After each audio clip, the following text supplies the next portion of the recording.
module DS1302 RTC real-time clock module. Let us see the look of it. Where is the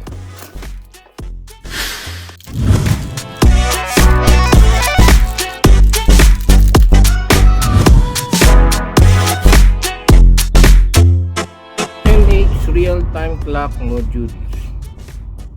2. We have 5 pins: VCC, ground, clock, DAT, RST, and the IC. This is DS1302Z. We have the coin cell battery. For the coin cell battery, it is CR2032 3 volts lithium cell or coin cell. So this is the main board.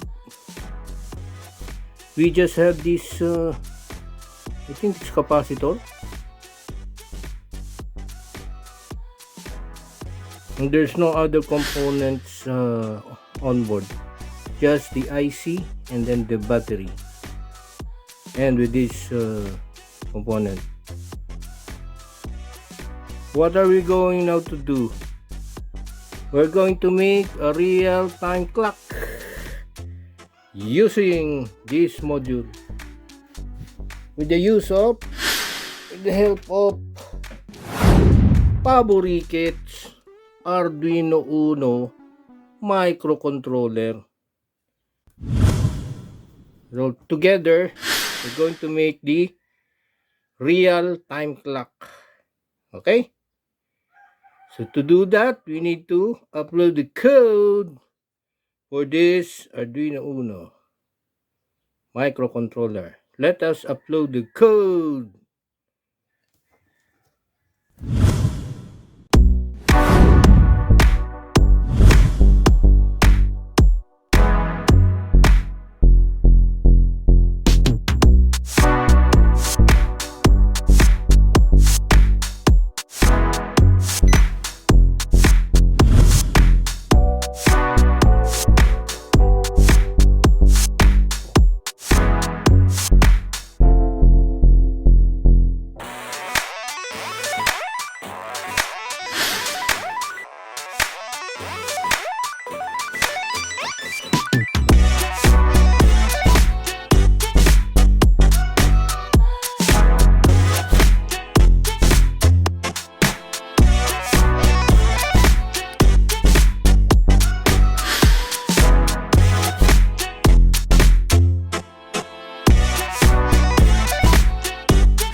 DS1302 real-time clock RTC with Arduino Uno microcontroller.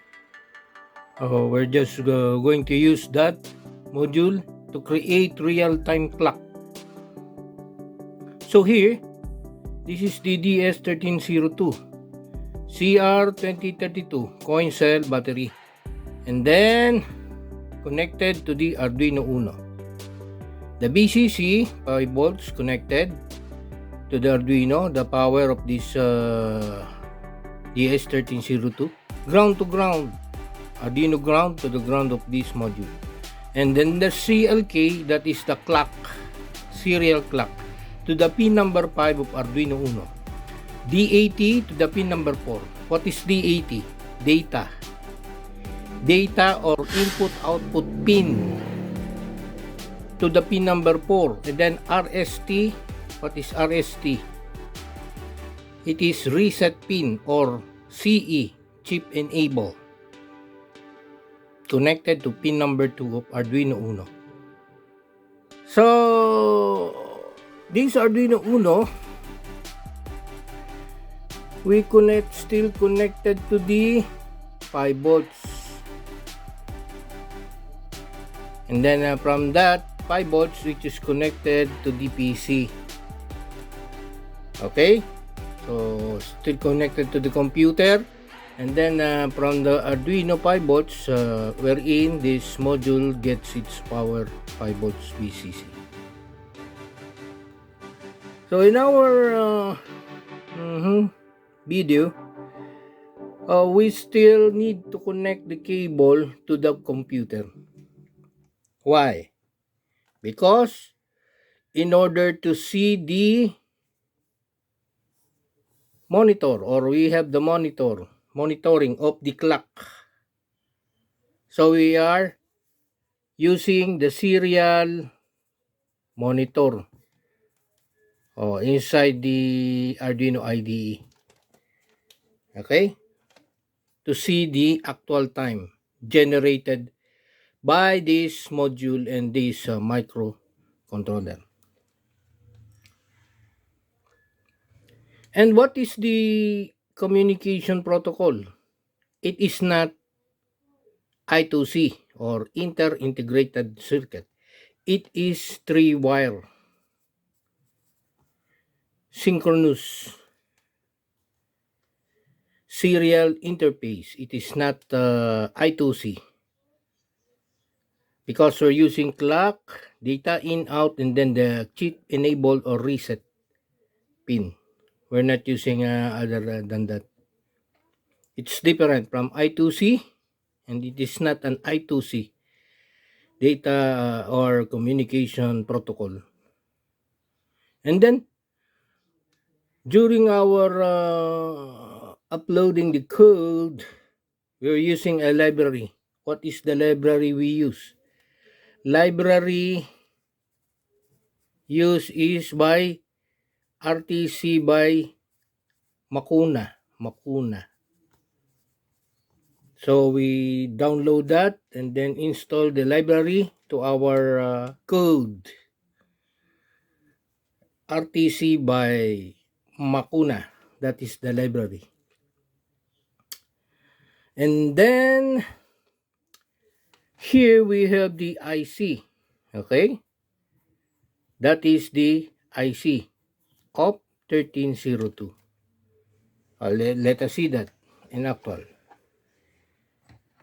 So here we have the IC, and then there is a silver like capacitor here, which is not a capacitor. It is 32.768 kilohertz or 32,768 hertz. You can see that here. There is a label here, and that 32.768 kilohertz is a crystal quartz. It is not a capacitor. crystal quartz here. There is a crystal. What is the use of that crystal quartz? Okay, so this crystal quartz will serve as a heartbeat for timer. Okay, and it allow to keep an accurate time reading. So it keeps the time reading, accurate time, using this quartz. And we have this battery. This is a coin cell battery, CR2032, 3 volts. What's the use of that battery? The use of that battery is to keep time for several years, or when the Arduino, we don't have the power, we're not connected to the power supply, this will serve as the power supply or supply to the time. Still, the time is running and we keep on the accurate time reading using this CR2032. Just like in the computer board or motherboard, we have this battery to keep time, allows a keep accurate time reading, CR2032. And so after decoding, we're going to use this serial monitor to see the output or the time. So we need to open the serial monitor inside the IDE, Arduino IDE. Arduino IDE, or the code of the Arduino. So let us see the code or the serial monitor so that we can see the real time created by this connection. As I've said, we're still connecting the cable to the Arduino and then to the PC, and the monitor of the PC, there is a serial monitor there inside the Arduino IDE, and we can see the date. We can see there the date and then the time created by this, the combination of these two modules, the Arduino Uno and then this DS1302 RTC real-time clock. Let us see the code to see the date and time.